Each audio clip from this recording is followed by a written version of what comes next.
Bonjour, dans cette vidéo nous allons corriger l'exercice 4 dans lequel on va apprendre à équilibrer des équations. Équilibrer des équations, ça fait appel à pas mal de notions différentes, la notion d'atome, de molécules et de transformation chimique. Donc avant d'attaquer ce genre d'exercice, il faut bien avoir compris tous ces différents éléments. Commençons par la première équation, on voit S, donc ici c'est du soufre, il est tout seul, c'est un atome. O2 c'est représenté en dessous, on voit qu'il y a deux atomes d'oxygène, donc deux atomes d'oxygène ensemble ça forme une molécule, et on sait d'après ce qui est marqué ici que ça va faire une autre molécule de SO2. Donc à l'aide de ces modèles là on va vraiment montrer ce qui se passe. Ce qui se passe donc c'est que les molécules s'entrechoquent et ensuite les molécules se cassent. Ces atomes formés vont se réassembler pour former une autre molécule. Et donc ici, on a une molécule de SO2. Ici, vous voyez qu'il n'y a rien à rajouter. L'équation qui est déjà marquée traduit effectivement ce qui se passe. Donc en fait, ici, il n'y a rien à rajouter. Voyons maintenant ce qu'il en est pour l'équation numéro 2, où là, vous comprendrez un petit peu mieux l'exercice qu'il faut réaliser. Exercice numéro 2, c'est la combustion du magnésium qu'on va faire en classe, ou qu'on a déjà faite peut-être. Donc le magnésium, la molécule de dioxygène, les deux vont rentrer en collision, se casser, et ici, si on casse tout ça, on regarde ce qu'on obtient, on devra obtenir MgO2. Or, d'après ce qui est marqué, on n'obtient pas MgO2, mais MgO. Donc on va revenir en arrière afin de vraiment obtenir MgO seulement. Qu'est-ce qui va me manquer? Bien, il va me manquer du magnésium. Si j'avais eu un deuxième magnésium, j'aurais pu former 2 fois MgO. Je vous montre. Si je prends un deuxième atome de magnésium et que j'imagine maintenant que 3 molécules rentrent en collision lors de la combustion, eh bien je vais pouvoir former les bons produits, c'est-à-dire MgO. Faisons un bilan. J'ai formé 2 MgO. Faisons un bilan de ce qui se passe réellement. En fait, il y a donc 2 atomes de magnésium qui vont réagir avec une seule molécule de dioxygène pour former 2 molécules d'oxyde de magnésium de formule MgO. Dans l'équation, que vais-je marquer? Eh bien, je vais marquer qu'il y a 2 atomes de magnésium qui vont réagir avec une molécule de O2, mais lorsqu'il est présente une seule fois, je n'ai pas à marquer le chiffre 1. Le simple fait de marquer O2, ça veut dire que la molécule est présente au moins une fois. Et donc, ici, j'ai formé pas une molécule de MgO, mais bien 2 molécules de MgO. L'équation suivante, là, ressemble beaucoup à la première équation, sauf qu'en fait, on apprend que lors de la combustion du soufre, eh bien, il peut se former aussi SO3. Et SO3, je vais avoir du mal à le former avec les réactifs que j'ai. Alors, je les copie, je les colle, je les mets ici, et vous voyez bien que c'est pas SO3 que je vais former avec les réactifs dont je dispose, c'est SO2. Donc là, j'ai un petit souci. Il me manque, en fait, de l'oxygène. Imaginons maintenant que je rajoute donc une molécule de dioxygène au départ. Si je le rajoute au départ, eh bien, je vais pouvoir l'avoir à la fin aussi. Ici, je peux maintenant former SO3. Mais je suis bien embêté parce que on voit qu'il me reste encore de l'oxygène. Donc j'ai pas encore trouvé la bonne solution. Il faut, pour trouver la bonne solution, maintenant, rajouter du soufre pour former une deuxième molécule de SO3. Donc je vais rajouter du soufre. Si je l'ai au début, mon soufre, eh bien je l'ai aussi à la fin. Ah oui, mais là, maintenant que j'ai la bonne quantité de soufre à gauche et à droite, il va me falloir plus encore de dioxygène pour former vraiment SO3, parce que pour l'instant j'ai formé que SO. Donc je prends encore de l'oxygène, j'en prends au début, et donc je l'aurai aussi à la fin. Et si je l'ai à la fin, eh bien là je vais pouvoir former les bons produits. Donc je résume, il me faut 2 atomes de soufre qui se combinent avec 3 molécules de dioxygène pour former 2 molécules de SO3. L'équation ici, c'est la combustion du fer que nous avons faite en cours et qui peut former l'oxyde Fe2O3. Donc je vais regarder si avec mes réactifs, je peux faire ça. Eh bien non, avec mes réactifs, je peux faire FO2. Regardons maintenant ce qui me manque.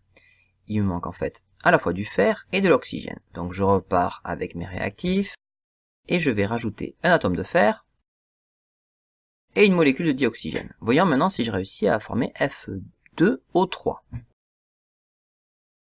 Alors effectivement, j'ai réussi à former Fe2 de fer et 3 oxygènes, mais le problème c'est qu'il me reste encore de l'oxygène, or ça n'apparaît pas dans l'équation, donc ce qu'on a fait pour l'instant n'est pas la bonne solution. On va essayer en fait de former 2 fois la molécule Fe2O3. Je réfléchis un petit peu, si je veux la former 2 fois, il va me falloir 4 fers. Et alors combien il va me falloir d'oxygène? Il va me falloir 6. Et 6 oxygènes, je peux le faire puisque j'ai des molécules de O2, donc je peux prendre 3 fois la molécule de O2, ça va me faire 6 oxygènes. On vérifie quand même. Je copie tout ça, je le colle à droite, et on regarde si j'ai réussi à former les bons produits.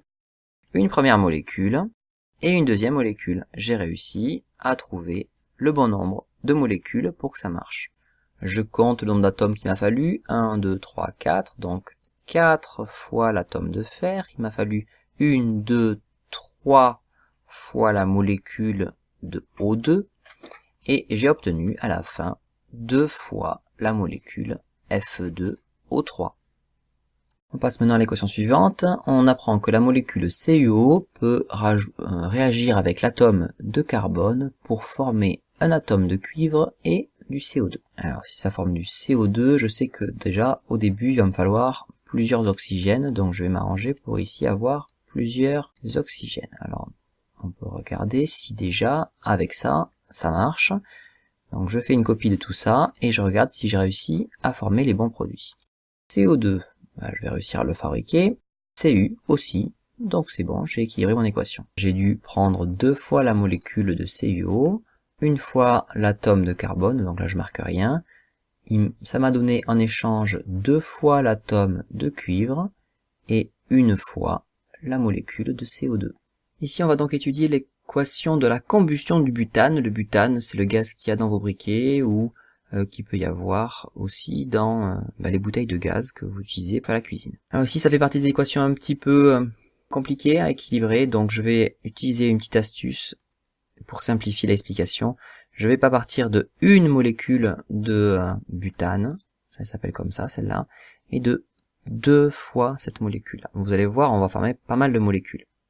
Ici, peut-être pour qu'on y voit quelque chose aussi, je vais représenter les molécules de dioxygène plus petites, sinon on risque de manquer de place. Alors, on compte, on a 4 carbones ici, 4 carbones là, donc on sait déjà, grâce à ça, que on va obtenir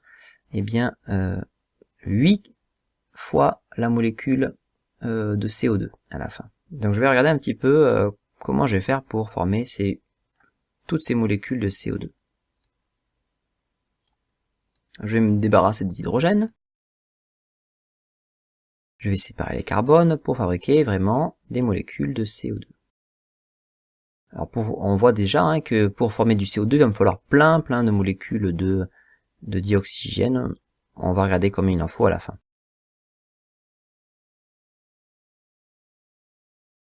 Ici j'ai donc formé toutes les molécules de CO2 qui sont issues des 8 atomes de carbone que j'avais au départ. Maintenant, qu'est-ce que je vais obtenir avec les hydrogènes? Eh bien, je vais fabriquer des molécules d'eau. Donc, à nouveau, il va me falloir des oxygènes.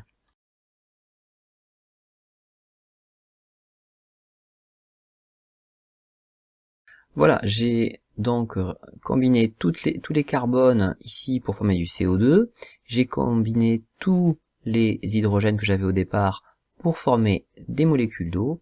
Donc maintenant, je vais revenir en arrière, reformer les molécules de méthane pour voir de combien j'ai besoin de molécules de dioxygène.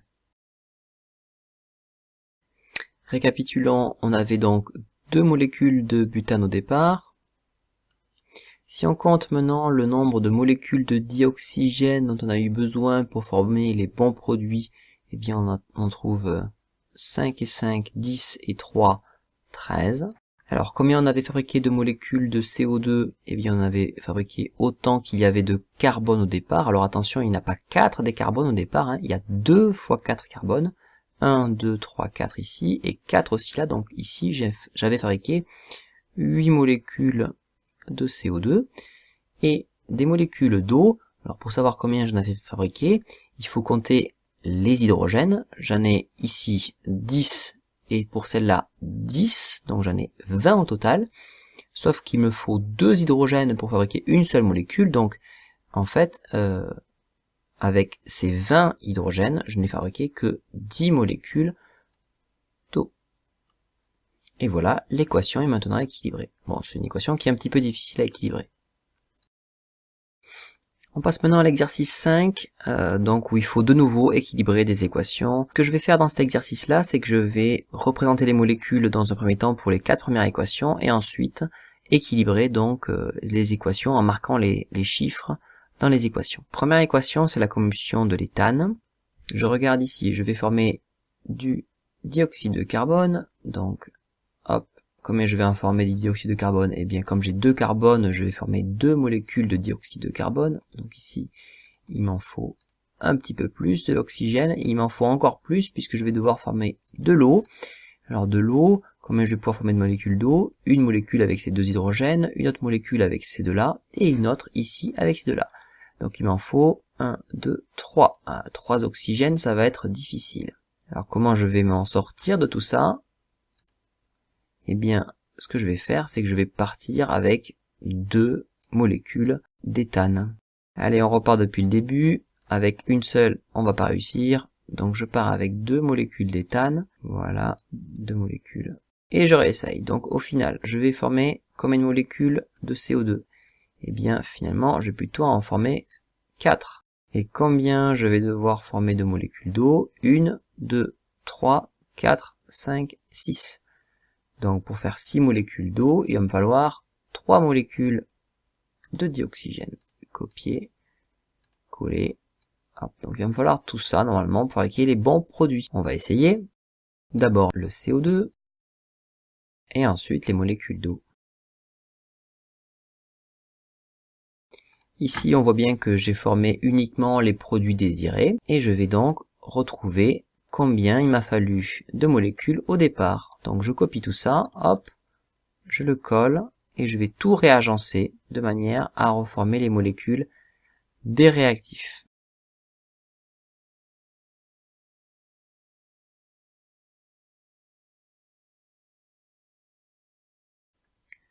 Allez, passons au cas numéro 2.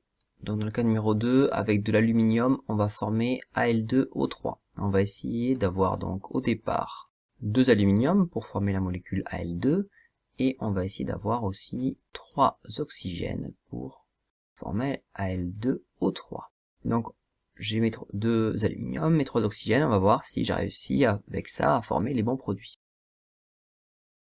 Donc ici je vois que j'ai bien fabriqué Al2O3. Par contre, je me rends compte que des molécules d'hydrogène, j'en ai fabriqué une, mais j'en ai fabriqué 3, donc il faudra le marquer dans l'équation. Alors ici, donc on a une molécule de propane qui se trouve dans le gaz naturel, par exemple, donc qui peut brûler, et on va le faire brûler dans du dioxygène. Donc je vais réfléchir un petit peu avant d'essayer le nombre de molécules de dioxygène dont je vais avoir besoin. Alors je vais avoir besoin du carbone, ici, dans la molécule, pour fabriquer du CO2.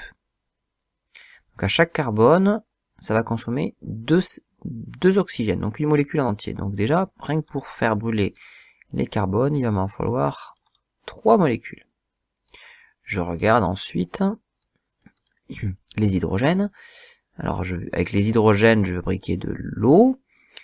Donc il me faut 2 hydrogènes pour 1 oxygène. Donc là j'ai 1 oxygène, 2 oxygènes, 3 oxygènes, 4 oxygènes.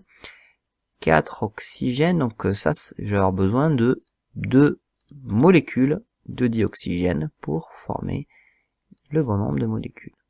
Je vais voir maintenant si avec ça, je réussis à fabriquer les bons produits.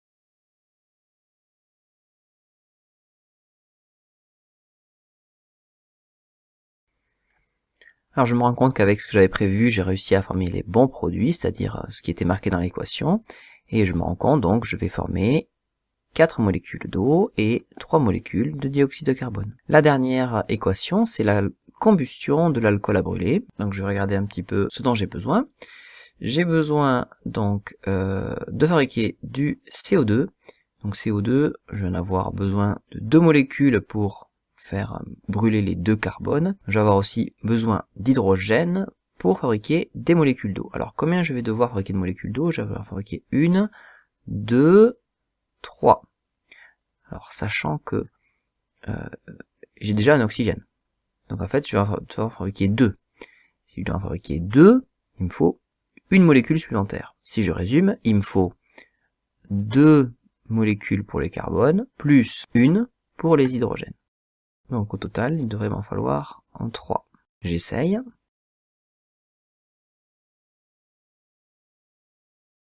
Et c'est bon, je me suis pas trompé, j'ai bien réussi à former les bonnes molécules, donc j'ai formé 2 molécules de dioxyde de carbone et 3 molécules d'eau. Maintenant qu'on a tout complété, on va pouvoir marquer les coefficients. On voit qu'on avait besoin de 2 molécules d'éthane. Combien on avait besoin de molécules de dioxygène? Eh bien j'en avais besoin de 7. Combien j'avais formé de molécules de CO2? J'en avais formé 4. Et combien j'ai obtenu de molécules d'eau? Eh bien j'en ai obtenu 6. La deuxième équation, l'aluminium. J'ai besoin de 2 atomes d'aluminium, 3 molécules d'eau. J'ai formé une molécule d'oxyde d'aluminium, elle est là, et j'ai obtenu par contre 3 molécules de dihydrogène. Équation suivante, la combustion du propane. J'avais besoin que d'une seule molécule de propane, des molécules d'eau, j'en ai besoin de 5, des molécules de CO2, attention elle est là, molécule de CO2, j'en ai obtenu 3, des molécules d'eau, j'en ai obtenu 4. La molécule d'éthanol, j'en avais une au départ, donc je marque rien. Des molécules de dioxygène, j'en ai eu besoin de 3. Des molécules de CO2, j'en ai obtenu 2. Et des molécules d'eau, j'en ai obtenu 3.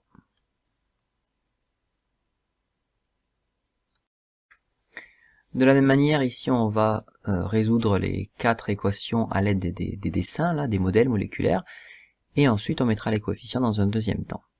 Première équation qui montre comment on peut fabriquer de l'acide chlorhydrique ou alors du chlorure d'hydrogène. Donc j'ai besoin de d'hydrogène et de dichlore, ce sont ces deux molécules là. Et on va voir si déjà avec ce que j'ai, je peux obtenir des molécules de HCl. Donc ici hop, j'en ai une première, ici hop, j'en ai une deuxième. Donc effectivement avec ce que j'avais au départ, eh bien, je peux obtenir ce que je veux comme type de molécule, et donc le travail d'équilibrage est assez simple. Donc je remets un petit peu ce qu'il y avait au début, j'avais une molécule de dichlore, une molécule de d'hydrogène, et rien qu'avec ça, c'était presque équilibré, hein. Il fallait juste dire qu'avec ça j'obtenais 2 molécules de HCl. Équation numéro 2, donc la combustion, à nouveau, je compte combien je vais avoir besoin de molécules de dioxygène, donc je compte le nombre de carbone, j'ai 6 carbones, donc il me faut au minimum déjà 6 molécules de dioxygène. Alors maintenant je vais m'occuper des hydrogènes. Ces deux-là, on va dire qu'il va se combiner avec cet oxygène-là pour fabriquer une molécule d'eau. Ces deux-là, j'ai besoin d'avoir d'un oxygène, et ici je vais avoir besoin d'un autre oxygène. Donc en fait je vais avoir besoin d'une autre molécule encore de dioxygène. Ici, donc normalement, je suis bon, donc je vérifie que je réussis à former avec ces réactifs-là les bons produits. Donc je vais copier et voir ce que j'obtiens.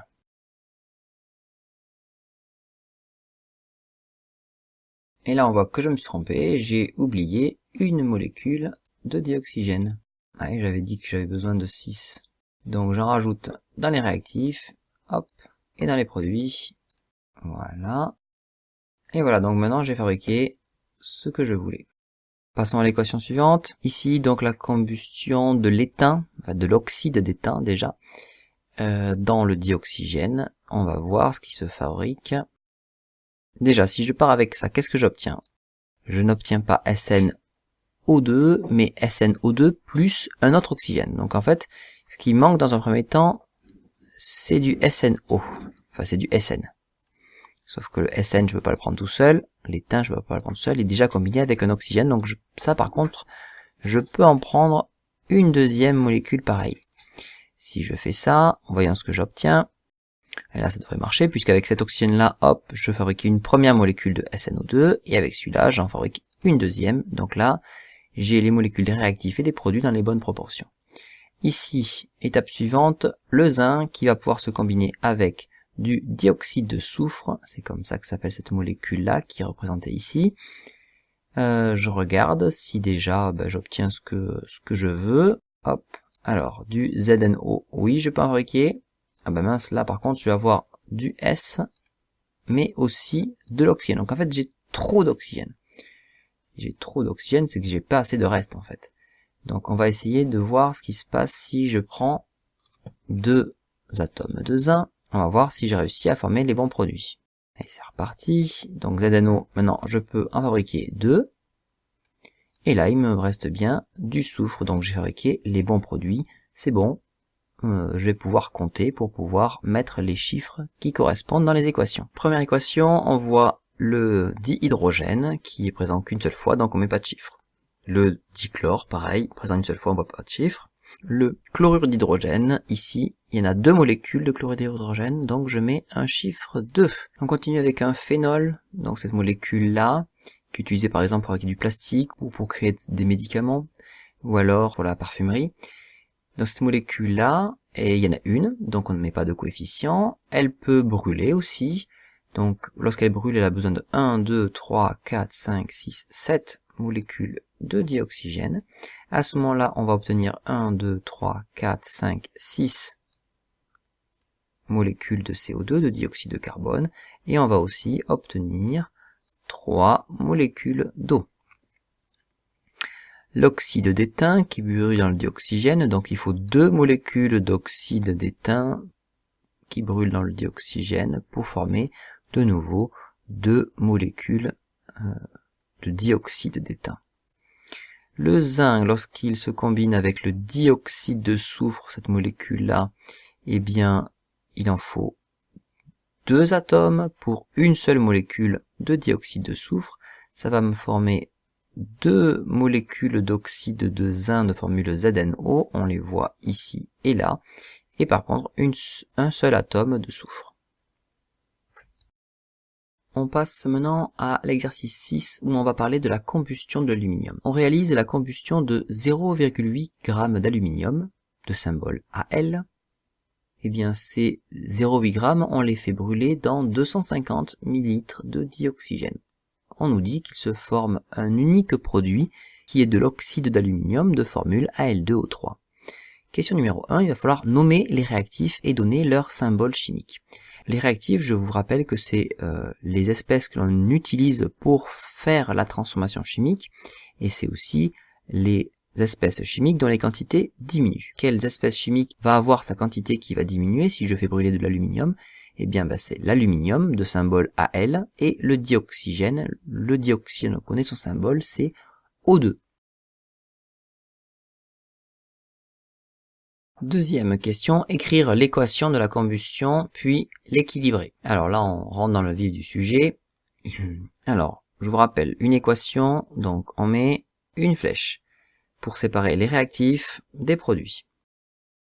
Je sais que les réactifs, c'est l'aluminium, de symbole Al, et le dioxygène, de symbole O2. Le produit, eh bien, c'est ce qui est fabriqué à la fin, c'est l'oxyde d'aluminium de formule Al2O3. Alors je vois déjà que j'ai pas assez d'aluminium ici. Pour l'instant j'ai un atome d'aluminium, ici il m'en faut 2. Donc j'aurais tendance à marquer un 2 ici. Sauf que si je fais ça, eh bien je vais pas non plus avoir assez d'oxygène, parce qu'avec 2 oxygènes je vais pas pouvoir faire O3. Le problème c'est que si j'en prends une molécule de plus, si je prends 2 fois cette molécule là, il faut se demander combien je vais obtenir d'oxygène. Eh bien, je vais obtenir 4. Et 4, ça va pas aller non plus. Donc, ce que je vais faire, c'est que je vais carrément en prendre 3. Pourquoi 3? Parce que si je prends 3 molécules de dioxygène, ça va m'apporter 6 oxygènes. Donc, avec 6 oxygènes, je vais bien pouvoir former Al2O3. Et je vais même en former 2 molécules comme ça. Puisque dans chacune de ces molécules, il y en a 3. Donc, pour fabriquer 2 fois cette molécule-là, eh bien, j'ai besoin de 6 oxygènes, c'est ce que j'avais proposé ici. Maintenant, combien je vais avoir besoin d'aluminium? Eh bien, je vais avoir besoin de 4 aluminium. 2 fois 2. Donc, 4 aluminium. Ici, on a l'équation de la combustion qui est équilibrée, ça veut dire qu'il y a des chiffres devant les formules des molécules. Sachant qu'un litre de dioxygène a une masse de 1,43 g. Il faut calculer la masse de dioxygène présente à l'état initial, ça veut dire au début de l'expérience. Donc je sais que l'on avait 250 ml au départ. Le problème c'est que on me donne la masse de 1 litre et c'est pas 250 ml. Donc il faut savoir que 1 litre c'est par définition 1000 ml. Donc j'aurai ici 4 fois moins de dioxygène dans 250 ml que dans 1000 ml. Comme 1 litre ça pèse 1,43 g, eh bien 250 millilitres, ça va peser 4 fois moins. Là, je vous invite à prendre vraiment votre calculette, mettre la vidéo en pause et faire le calcul. Et on trouve 0,3575 grammes. Donc ça fait une toute petite masse. Les proportions de l'équation ont été respectées. Ça veut dire quoi ça? Ça veut dire que lorsqu'on a fait l'expérience, ici, eh bien, on a bien mis 4 atomes d'aluminium pour 3 molécules de dioxygène. Donc il ne reste plus aucun réactif à la fin. Quelle masse d'oxyde d'aluminium a-t-on obtenu? Alors on sait que lors d'une transformation chimique, on a les mêmes atomes au début et à la fin. Les molécules changent, mais les atomes restent les mêmes. Ce qui fait que, eh bien, la masse au début et à la fin reste la même. D'ailleurs, on l'avait vérifié expérimentalement. Lorsqu'on avait fait la combustion du charbon, on l'avait posé sur une balance et on avait vu que l'indication donnée par la balance, la masse en fait, ne changeait pas au cours de la combustion. Ça c'est général pour toutes les transformations chimiques. Donc pour connaître la masse à la fin de la combustion, eh bien il faut simplement que je connaisse la masse au début. Pour cela j'additionne la masse de l'aluminium, on en avait 0,8 g, avec la masse du dioxygène 3575 grammes. Et j'obtiens 1,1575 grammes. Comme la masse ne change pas, et comme on s'est mis dans les proportions qui étaient les bonnes, ça veut dire qu'il ne reste plus de réactif, et bien tout ce qui me reste c'est du produit, et donc on a obtenu 1,1575 g de produit, c'est-à-dire d'oxyde d'aluminium.